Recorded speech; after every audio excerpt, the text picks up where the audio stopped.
Over dinner, my father glared at me, starting next month, pony up rent if you plan to stay. My mother cut in, maybe that'll finally teach you manners. After relentless digs about my work and being useless, I crammed my suitcase and walked out. 7 days later, they rang in full panic, not knowing what was happening to them. Have you ever had that one moment? That single, devastating instant when you realize everything you believed about your family was a lie. For me, it was a casual dinner comment that ripped open a wound, showing me I was nothing more than a burden, a thing they couldn't wait to get rid of. My name's Leo. And yeah, until recently, I was living at home. I'm 24. I know what some of you might be thinking, another kid glued to his screen, right? But that wasn't me. Not even close. I'd been working full-time since I was 19. Not a dream job, sure, but it paid the bills. It was honest work. I always pulled my weight. Cleaned up, stayed out of trouble. I wasn't perfect, but I tried so hard to be the easy kid, the one my parents, Robert and Martha, wouldn't have to worry about. And yet, despite all that, I became their biggest problem.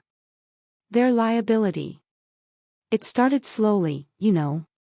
Like a drip, drip, drip of poison. My dad, Robert, would throw out these little jabs at dinner. Another slow day at work, huh? He'd say, even if I just dragged myself home after a brutal 10-hour shift. Then my mom, Martha, would jump in, you know, your cousin David just got promoted. He's really going places. At first, I tried to brush it off, laugh it away. Maybe they just wanted to motivate me, right? But their tone, it got sharper. Meaner. Then came the jokes that weren't funny at all. My dad, calling me dead weight because I forgot to take the trash out one night. My mom, rolling her eyes and sighing dramatically, guess we're running a charity here. Or when I just asked if dinner could be a little later so I could actually shower after work. Every single comment, it stung. Deep. But I swallowed it. I just wanted to avoid a fight. That house, though, it started to feel suffocating. The air got heavier every week. Nothing I did was ever enough. I found myself staying out later, just to avoid that kitchen table, avoid them dissecting my day. Even my sister, who'd moved out years ago, would notice. Just let them talk, she'd whisper. They'll get over it. But they didn't. They just got worse. The breaking point, it hit me like a punch to the gut. We were at dinner, that heavy, awkward silence filling the room like always. My dad, Robert, puts his fork down. Just casually. Starting next month, he says, you'll pay rent if you want to stay here. Rent. Out of nowhere. I almost choked. Before I could even process it, my mom, Martha, chimed in, her voice just dripping with venom. Maybe it'll teach you some respect. Respect? Like I was some wild teenager, breaking rules, leeching off them. It was so far from the truth. I just sat there, stunned, pushing food around on my plate while they went back to talking like nothing had happened. My ears were ringing. It wasn't even about the money, you know. I could afford it. I wasn't broke. It was about what it meant. After weeks of the mocking, the belittling, the dead weight comments, this was the final shove out the door. My chest felt tight. All I could think was, so this is how they see me. Not a son. A tenant. I didn't argue that night. I didn't try to defend myself. I just quietly excused myself, went to my room, and sat on the edge of my bed for what felt like hours, staring at the wall. I replayed every single jab, every joke, every lecture about my potential. No matter what I did, it would never, ever be enough for them. And something just clicked. I couldn't live like this anymore. By midnight, my decision was made. I grabbed a couple of duffel bags, packed clothes, my laptop, anything I truly couldn't live without. I moved like a ghost, careful not to wake them. Zipped the last bag shut. Stood there for a moment, looking at my half-empty room. It was this weird mix of sadness and relief, churning inside me. Then, I loaded everything into my car and just drove. No note. No text. I just left. For about a week, I crashed with my friend Sam from work, just trying to figure things out. My phone was on silent, of course. I just knew it was buzzing with angry messages. Then, one morning, my screen lit up. It was Robert. My dad. I almost didn't answer. But curiosity, that nagging beast, got the best of me. I picked up. His voice was frantic. Leo? Why is your room empty? Where are you? I sat there, phone in hand, heart pounding, and it all hit me. They were rattled. More than I expected. But instead of relief, this cold, hard anger started bubbling up. I didn't tell him where I was. Not yet. I just said, calm as I could, you called me dead weight. Consider me gone. And I hung up. For a moment, it felt powerful. Then the text started rolling in, and that old, familiar guilt began to creep back. First, it was, Leo, you're overreacting. We were just trying to teach you responsibility. Then Martha, if you cared about this family, you'd come home and talk it out. An hour later, another text, you know, your brother Justin has been stepping up, helping us out. Why can't you be more like him? That one twisted my gut. Justin, my older brother, was their golden child. Cushy IT job, rarely showed up, but when he did, treated like a visiting celebrity. A few days later, my sister texted me. Mom's telling everyone you stormed out because you didn't want to pay for the house. She says you're being dramatic. That stung hard. I hadn't told anyone where I was or why I left, but somehow, I was already the villain in their carefully crafted story. I decided to stop replying altogether. That just made them even more frantic. When I finally checked my voicemail, there were 3 from Martha. The first, cold and clipped, if you're not back by Sunday, we'll consider your room gone. The second, angrier, you're selfish, Leo. We gave you everything, and this is how you repay us. And the third, her tone was almost smug. Fine.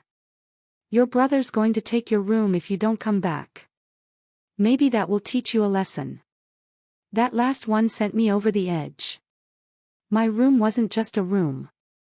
It was my sanctuary. The one place in that house that felt like mine. I'd bought my own furniture, set it up just how I liked it, a little refuge from all the tension. The thought of them just handing it over to Justin, who hadn't lived at home in years, it was a slap in the face. And then the family group chat.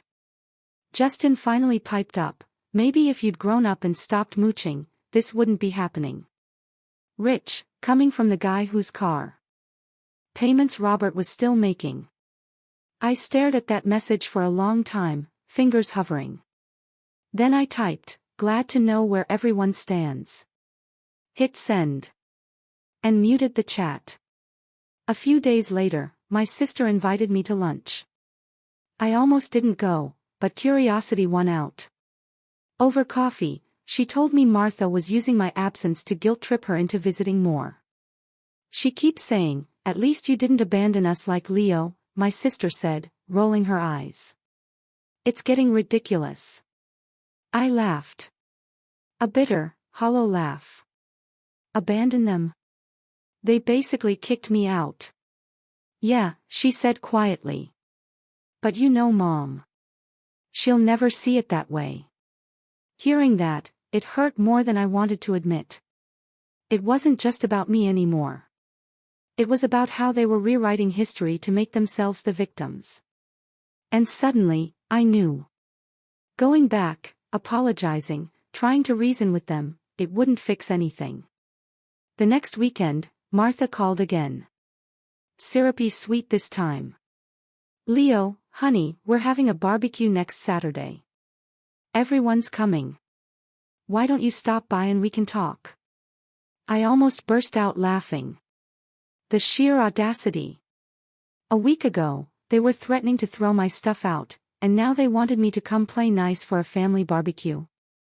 When I didn't respond, Robert sent a text, "If you don't come, don't bother coming back at all." That was it. That was the moment. Until then, I'd been hurt, angry, maybe even a little guilty. But now I was done. Done being the scapegoat. Done letting them pull my strings. I didn't answer. Instead, I started thinking about what would happen if I never came back. Really, truly never. And for the first time, that thought didn't scare me. It thrilled me. That's when I started planning my next move. The following Friday, I went back to the house. I knew they'd all be out.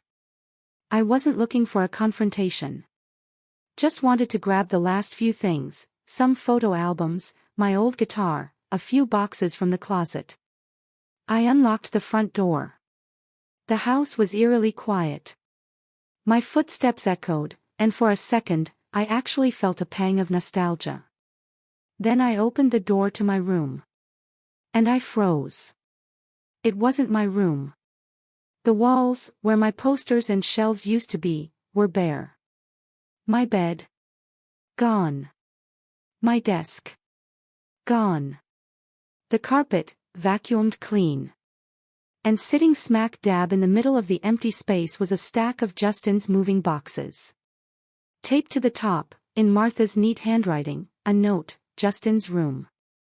I just stood there, staring. My hands were shaking. I'd been gone less than 2 weeks, and they'd erased me. Like I never existed. My photos, my books, my guitar, gone. I ripped open one of the boxes, desperately hoping maybe they'd just packed my stuff away. But no. Inside was Justin's gaming setup, neatly labeled. Then, the sound of a car. My heart leaped into my throat. Voices. Martha and Robert. Home early.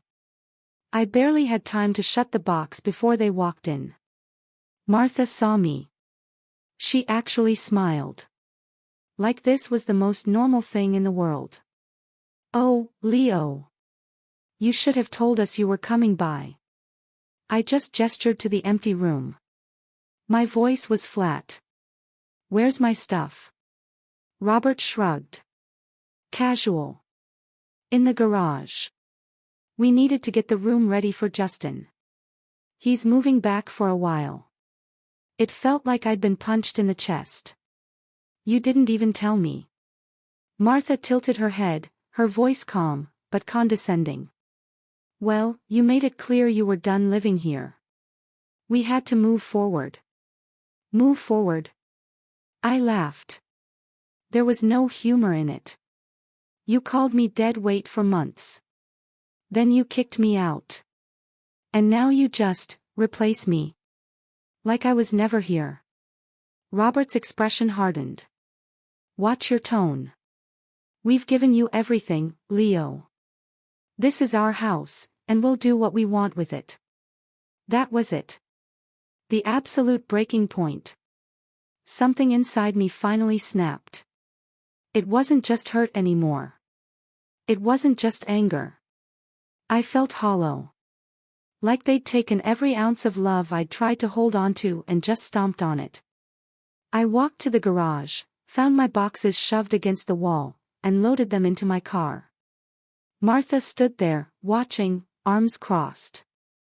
"You're being dramatic," she said as I walked past her. I didn't reply. I just shut the trunk and drove away, gripping the wheel so hard my knuckles ached. That night, sitting on Sam's apartment floor, surrounded by my salvaged life, it finally sank in. My parents hadn't just wanted me to grow up or contribute. They'd made it crystal clear, I was expendable. Replaceable. And for the first time, I stopped hoping things would get better. I didn't just want distance anymore. I wanted something else. Something that would make them feel what I'd felt. Not just hurt, but powerless. Because if they thought I was dead weight, they hadn't seen what I could do when I stopped holding back. And that's when the idea for how to hit back started to form. The days that followed were the hardest. I felt utterly untethered. No room to retreat to, no house to call mine, no illusion that my parents would ever truly have my back. I crashed on Sam's couch for almost 3 weeks, trying to piece myself together, still going to work every day, pretending nothing was wrong. Work became my escape and my prison. I threw myself into long shifts, just to keep my mind from spiraling. But every time I clocked out, the reality would crash down again. I'd sit in the break room, scrolling through my phone, staring at the family group chat, still muted. Message after message from Robert, Martha, and Justin about family dinners, barbecues, new beginnings. They weren't even pretending to miss me anymore. One night, after a brutal double shift, I got back to Sam's. He was asleep in the living room, dark. I just stood there, staring at my duffel bag shoved against the wall. That was it. That was all I owned now, really. A couple bags of clothes, a few boxes in a corner. Everything else, the room I'd built, the life I'd tried to have, it was gone. I sat on the floor, knees pulled to my chest, and for the first time since leaving, I broke. Not just a couple of tears, but full-on, quiet sobbing that I had to muffle in my sleeve so I wouldn't wake Sam. It wasn't just sadness. It was grief. Grief for the version of me that still believed my parents would come around. That if I just worked hard, kept my head down, they'd finally see me as enough. The next morning, I woke up with puffy eyes, but a strange calm. It was like my brain had finally burned through all the denial, all the hurt, all the wishing for things to be different. I wasn't going back. Not ever. If they wanted Justin to be their golden child, fine. Let them have him. But letting go didn't mean letting them walk all over me. I started working extra hours. Not just for the money, though I needed it, but because I had a goal now. Every paycheck, I put aside as much as I could. Cut back on everything. No takeout, no random splurges. Just saving. Grinding. On my days off, I researched apartments, roommates, even tiny studio spaces. Short term. I wanted my own place, even if it was small, barely furnished. Somewhere I could shut the door and know nobody could ever take it from me. I started quietly pulling back from my family in every other way, too. Didn't answer calls. Didn't react to group chat messages. Didn't take the bait when Justin tried to send updates about how he'd fixed up my old room. I didn't tell them where I was living. Definitely didn't tell them where I was working. For the first time in my life, I was truly out of their reach. And in that silence, something shifted inside me. Instead of imagining going back to make peace, I started imagining building a life completely on my own terms. And the more I pictured it, the job, the apartment, the independence, the more determined I became. Then, just when I felt like I was finally climbing out of that hole, Martha called. One last time. Left a voicemail that made my stomach twist. Her voice was cheerful, almost sing-songy. Just so you know, Leo, we've gone through the garage and donated most of what you left behind. You won't need it anyway, right? You've moved on. That was the absolute last straw. I sat there, staring at my phone. And instead of crying, I smiled. A cold, humorless smile. They thought they could erase me from their lives, like some old piece of furniture to be thrown out. Fine.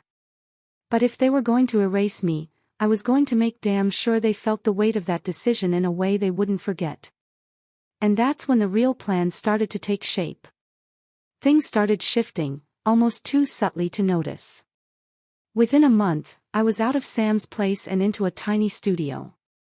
Nothing fancy, barely enough room for a bed and my laptop. But it was mine. Every time I locked that door, a rush of relief washed over me. No one could barge in. No one could lecture me. No one could tell me what to do in my own space. That feeling of control. It was addictive.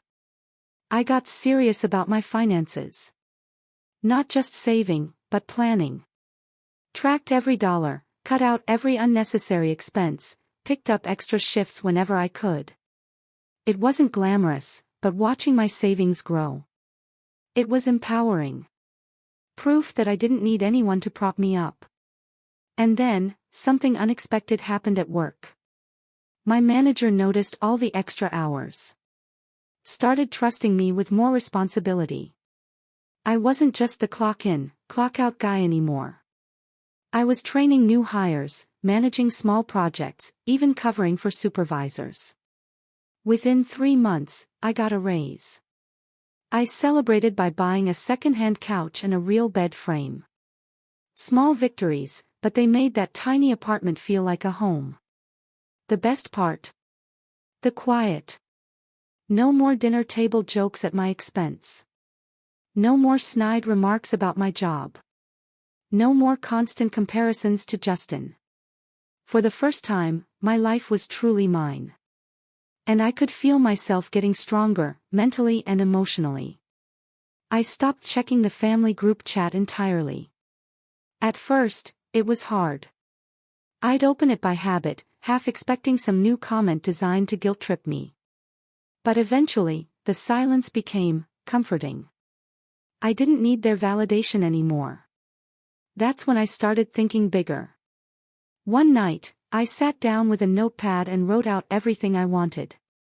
Not just short-term goals, but the kind of life I never thought I could have.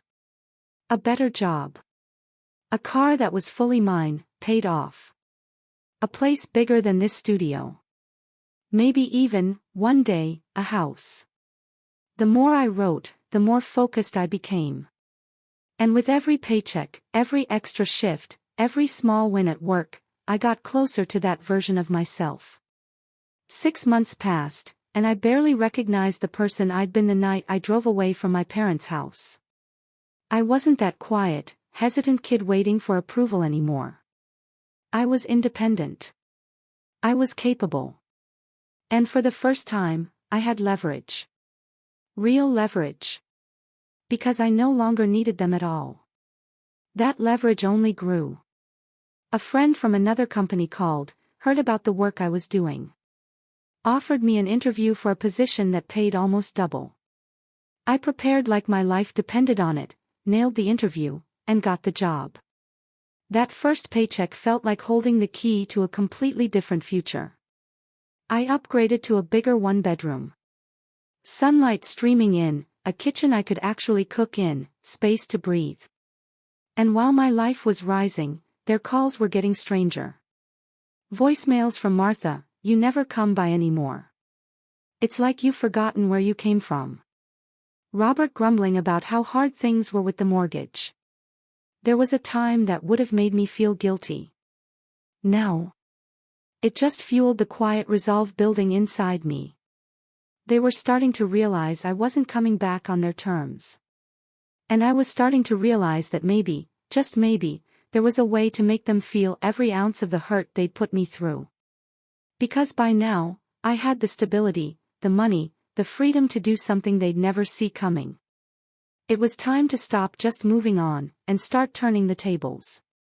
The real turning point came on a rainy afternoon, running into my sister at the grocery store.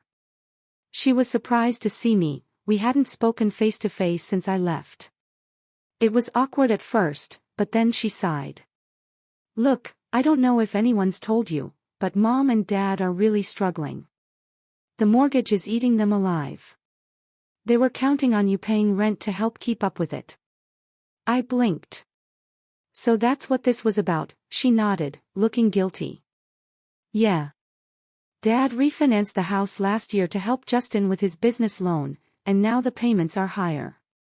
They won't admit it, but they're stressed. That's why they were so hard on you. They thought if they pushed you, you'd step up. Hearing that, I didn't feel sorry for them. If anything, it made me angrier. So, they hadn't just wanted me to pay rent out of principle. They'd wanted me to bail them out of a financial mess they created for Justin. That piece of information changed everything. After that conversation, I started really paying attention. I asked a few subtle questions around mutual family friends, and what I learned was enlightening. Justin's business hadn't taken off like he'd bragged. He was still living at home because he couldn't afford his own place. And Robert? He was covering more than just car payments. Suddenly, all the pressure, all the guilt-tripping, all the lectures about me being dead weight made perfect, sickening sense. They weren't trying to teach me responsibility. They were trying to keep me on the hook to subsidize Justin's lifestyle. And now that I had my own place, my own money, no ties to their house, I realized I had something they didn't: independence. I started documenting everything. Texts, voicemails, even screenshots of the family group chat where they talked about getting Leo to pay up. I wasn't sure what I was going to do with it, but it felt good to have proof. To see it all laid out in black and white. Then came the moment that sealed the deal. Robert called one evening. His tone was surprisingly soft. "Leo," he said, "we're having a little trouble with the bank. Maybe you could help us out. For a few months, just until things even out." I almost laughed out loud. After everything, they still saw me as the backup plan. But I didn't say no. Not yet. Instead, I said, "Let me think about it." And I hung up. That night, I sat at my kitchen table with a blank notebook, mapping things out. If I played this right, I could not only protect myself from ever being dragged back into their mess, I could make sure they finally understood just how much they had underestimated me. I began talking to a financial advisor, something I never would have considered a year ago. I started putting my money into accounts they couldn't access, building a safety net that meant I'd never have to depend on anyone ever again. And then, I started planning my next conversation with them. Carefully. Deliberately. I wasn't going to yell. I wasn't going to beg. I was going to make sure that when the time came, every word landed exactly where it needed to. Because now, I wasn't just surviving. I was in control. And I knew the next time my parents saw me, it wouldn't be as the kid they pushed around. It would be as the person they never thought I could become. The question was, how to deliver the message. How to make it hurt just enough for them to truly feel what I had felt. And that's when the perfect opportunity presented itself. Martha texted me, out of the blue, "Family dinner next Sunday. Everyone will be there. We'd like you to come." For a second, I almost deleted it.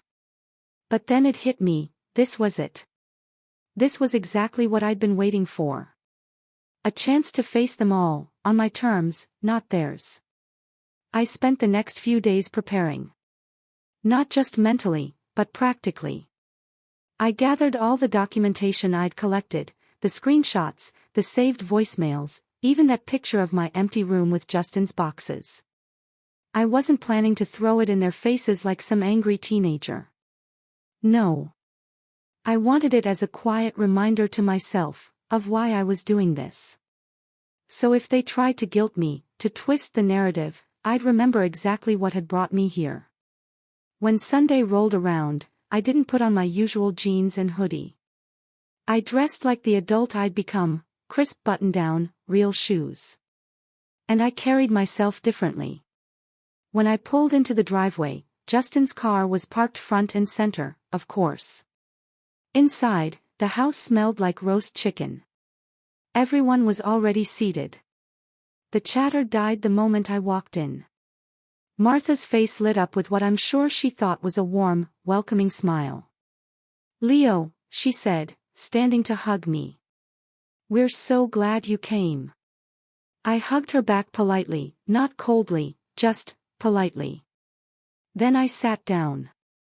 Robert cleared his throat. "Before we eat," he said, "we wanted to talk about helping with the mortgage." There it was.